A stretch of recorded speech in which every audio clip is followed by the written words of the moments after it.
Nag-alay ng misa sa Tacloban ng Kamara sa pangunguna ni House Speaker Martin Romualdez para sa pag-alala at pasasalamat kay Pope Francis na hindi nakalimot sa mga Pilipino lalo na sa panahon ng kalamidad. Alamin natin ang buong detalye mula kay Zai Chua. Enero 17, 2015, nang bisitahin ni Pope Francis ang Tacloban na hinagupit ng mapaminsalang bagyong Yolanda. Suot ang kanyang dilaw na kapote, buong puso ang kanyang ngiti nang masilayan ang mga mananampalataya at biktima ng mapanirang unos. Bagamat saglit lang ang kanyang pagbisita, nag-iwan ito ng mukha ng awa at pag-asa sa publiko, kasabay ang paalala sa mga Taclobanon na hindi sila kinalimutan ng Diyos at nakikinig siya sa kanilang mga hinaing. Nagdasal ang Santo Papa at naghandog ng mainit na yakap ng pandaigdigang simbahan. Sa sandaling iyon, ang buong Eastern Visayas ay hindi na lamang isang rehiyon na sinalanta ng trahedya, ngunit isang rehiyong pinatibay ng pananampalataya. Need to trust in you with all of my heart. Sa pangunguna ni House Speaker Martin Romualdez kasama si Tingog Party List Representative Jude Asidre, inalala at pinasalamatan ang yumaong si Pope Francis sa pamamagitan ng pagdaos ng misa sa tarmac ng Daniel Z. Romualdez Airport. Sama-samang pinarangalan at ginunita ang ika-10 anibersaryo ng makasaysayang pagbisita ni Pope Francis sa Tacloban at ang kanilang taus-pusong pakikiramay sa kanyang pagpanaw. Hindi tayo iniwan. Tumayo siya dito, kasama natin. At pinalakas ng loob natin dito, hindi na sa Tacloban, pero sa buong Pilipinas.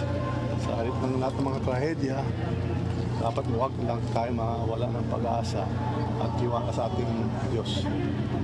Papasalamat na lang tayo sa ating mahal na Santo Papa, Pope Francis.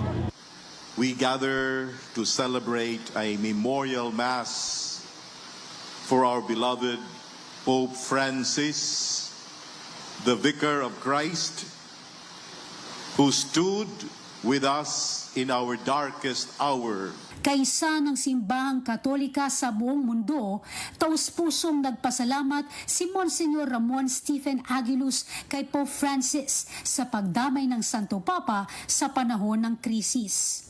Sa kanyang homily, naniniwala ang Monsignor na magkasama na ang Santo Papa at ang isang deboto at lingkod simbahan na pumanaw noong kanyang pagbisita noong 2015. He now reunites with one lady named Cristel Padasas, a volunteer worker who died as scaffolding holding a speaker system collapsed on her here during the papal visit, killing her instantly. They are now united or reunited. He now intercedes for us too.